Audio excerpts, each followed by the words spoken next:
노래방에 침입을 했다가 13년 전 성폭행 사실이 드러난 현직 경찰관이 밝혀져서 좀 충격을 주고 있습니다. 어떻게 된 사건인지 한번 정리를 해주시죠. 예, 지난 5월에 이 서울 이제 은평구에서 한 노래방에 이 주거 침입으로 신고가 들어옵니다. 그래서 이 피해자가 이야기를 하는 것은 내가 노래방에서 퇴근을 하고 다음날 출근을 했는데 이 노래방에 문이 열려 있었고 그리고 이 한 방에 불이 켜져 있는 데다가 뭐 물병이라든지 여러 가지 비품이 널려져 있었다. 그렇기 때문에 누가 들어온 것 같다. 그래서 신고가 들어갑니다. 그리고 이 신고를 했기 때문에 이 용의자를 파악을 하는데 용의자가 파악이 됐는데 그 과정에서 현직 경찰이 이 주거 침입의 당사자라고 파악이 된 겁니다. 그래서 그게 굉장히 좀 충격을 줬는데 이 용의자를 파악하기 위해서 DNA 검사를 했었어요.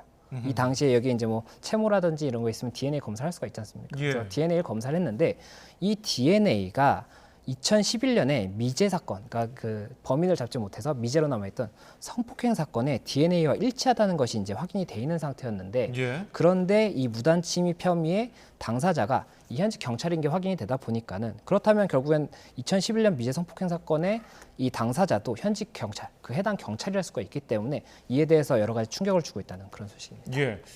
수사 과정에서 DNA를 활용하는 게 뭐 최근에 나온 기법도 아니고요. 몇십 년이 넘는 시간 동안 잡지 못했을지 의문이거든요. 어떻게 예. 보십니까? 이게 DNA가 현장에서 확보가 된다고 하더라도 저희가 뭐 주민등록을 이제 뭐 등록을 하고 되면 지문을 찍기는 하잖아요. 그런데 예. DNA를 따로 확보하지 않지 않습니까? 음흠. 그러니까 온 국민의 DNA를 다 가지고 있는 것이 아니라 수사기관에서도 재범의 위험성이 있는 당사자라든지 이런 경우에 DNA를 가지고 있고 이게 추가 이제 새로운 현장에서 DNA가 확보됐는데 이전 이런 범행을 했던 사람과 동일하다라고 한다면 이제 피의자를 특정하기가 쉽겠지만 그렇군요. 지금 같은 경우에는 이 현직 경찰의 DNA가 확보가 되지 않다 보니까는 2011년 사건이 미제로 남아 있었고 근데 이번에 이 우연한 계기로 이 부분이 확보가 됐었기 때문에 이렇게 조금 검거가 됐다 이렇게 말씀드릴 수 있을 것 같습니다. 이 경찰은 근데 왜 노래방에 무단으로 들어간 거고 그 안에서 무슨 짓을 했길래 이렇게 DNA가 담았던 거지. 사실 노래방 안에는 정말 많은 사람이 이용하기 때문에 뭐 DNA가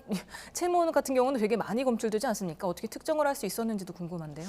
예, 이거는 제 추측이지만 아마 한 방에만 불이 켜 있었고 뭐 물병이 올려져 있었다라고 하다 보니까 이 물을 마신 뭐 사람에 대한 DNA를 확보를 했다든지 아니면 그 방에 남아 있는 DNA만 특정해서 조금 정리를 했던 것이 아닌가 이런 생각이 듭니다. 실제로 이 검거까지도 3개월여가 걸렸다고 하는데 이 DNA를 대조하거나 이런 부분이 있었기 때문에 아닌가 이런 생각이 듭니다.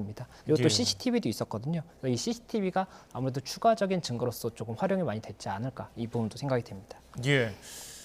2006년에 경찰에 임용된 인물로 알려져 있는데 지금 경찰 신분이기 때문에 범죄를 좀 더 은폐하는 데 쉽지 않았을까 이런 의구심도 들고요.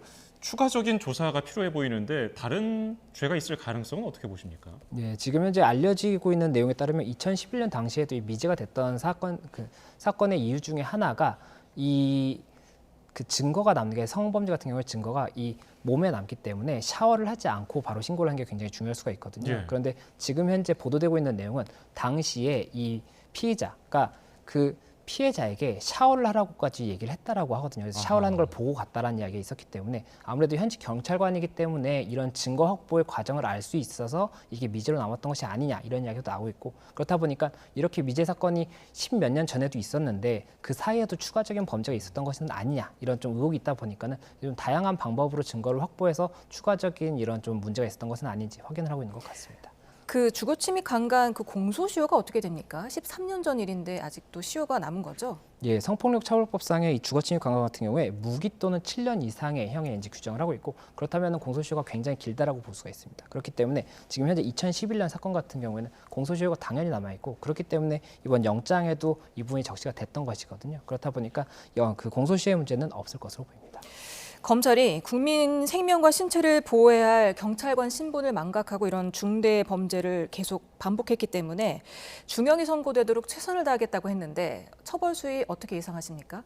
말씀드렸던 것처럼 이 성폭력 처벌법상의 주거침입 강간 같은 경우에는 무기 또는 이제 7년 이상의 조금 중한형을 규정을 하고 있고 지금 현재 이 주거침입 부분은 3년 이하의 징역입니다. 이렇게 되면 이 중한형을 기준으로 해서 그 1.5배까지, 그러니까 2분의 1까지 가중할 수 있다고 볼 수가 있기 때문에 예. 그렇다면은 상당히 중한 형이 이제 선고가 될 수가 있지만 다만 저희가 여기서 봐야 되는 부분은 현재 아직 피의자이고 피고인이 된 다음에도 재판을 통해서 이 죄들이 맞다라는 확정을 받아야 되는 것이기 때문에 아직까지는 현재 피의자로서 수사를 받고 있는 상황이라고 볼 수가 있어서 이게 유죄가 선고되는지 그리고 만약에 유죄가 선고된다고 한다면 어느 정도의 범죄 사실에 대해서 어떤 범죄 이제 죄명이 선고가 되는지에 따라서 이 처벌이 달라질 수가 있기 때문에 이 부분은 조금 더 지켜봐야 될 것 같습니다.